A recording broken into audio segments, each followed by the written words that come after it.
Memperkokoh Pancasila sebagai ideologi negara dewasa ini bukanlah perkara mudah, namun bukan tidak mungkin dilakukan.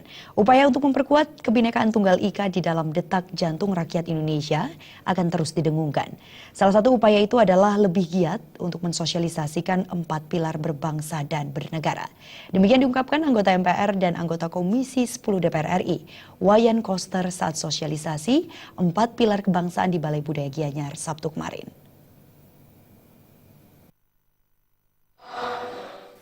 Kehidupan masyarakat di Indonesia yang beragam, baik suku agama dan budaya, sejatinya menjadi warna yang indah. Wayan Koster yang juga calon gubernur Bali yang diusung PDI Perjuangan Provinsi Bali mengatakan, kultur masyarakat Indonesia dalam bingkai kebinekaan yang tunggal ika berlandaskan Pancasila seharusnya menjadi media memperkokoh rasa persatuan dan kesatuan seluruh rakyat Indonesia dari Sabang sampai Merauke. Namun di era globalisasi saat ini, bangsa Indonesia justru berada dalam zona tekanan yang merembet kepada tatanan kehidupan sosial agama dan kemasyarakatan. Cagup yang semakin populer dengan sebutan Koster Bali 1 atau KBS ini mengungkapkan persatuan dan kesatuan bangsa Indonesia yang penuh keberagaman suku, adat, agama, dan budaya mulai digerogoti sikap dan perilaku yang menjurus upaya memecah belah. Oleh karena itu, KBS mengatakan menguatkan kembali jati diri masyarakat Indonesia yang kuat, memegang teguh asas-asas Pancasila, 4 pilar berbangsa dan bernegara menjadi salah satu momentum yang tepat.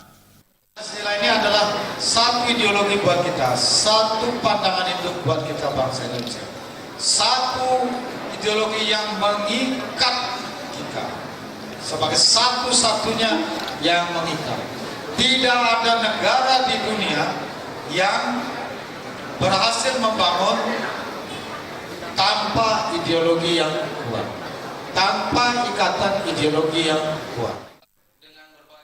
Ketua Panitia juga sekaligus Ketua Purna Paskibraka Indonesia Kabupaten Gianyar, Ikomang Wahyu Utarame, menyatakan dalam berkarya dan rasa ingin berbuat sesuatu bagi bangsa ini, seluruh rakyat Indonesia dan khususnya para pemuda harus memiliki pijakan yang tepat agar dalam setiap hal yang akan dilakukan tidak menyimpang dari konsensus dalam berbangsa dan bernegara, yakni Pancasila sebagai dasar ideologi bangsa, Undang-Undang Dasar Negara Republik Indonesia tahun 1945, Negara Kesatuan Republik Indonesia sebagai bentuk negara, dan Bhinneka Tunggal Ika sebagai semangat pemersatu bangsa. Dari awal, kegiatan serupa sudah dilakukan oleh organisasi di atas kami, yaitu PPI di Provinsi Bali, yang bekerja sama juga dengan Bapak anggota MPR, Bapak Wayan Koster. Kami hanya di Gianyar untuk meneruskan, jadi sosialisasi 4 pilar berbangsa dan bernegara untuk di tingkat kabupaten.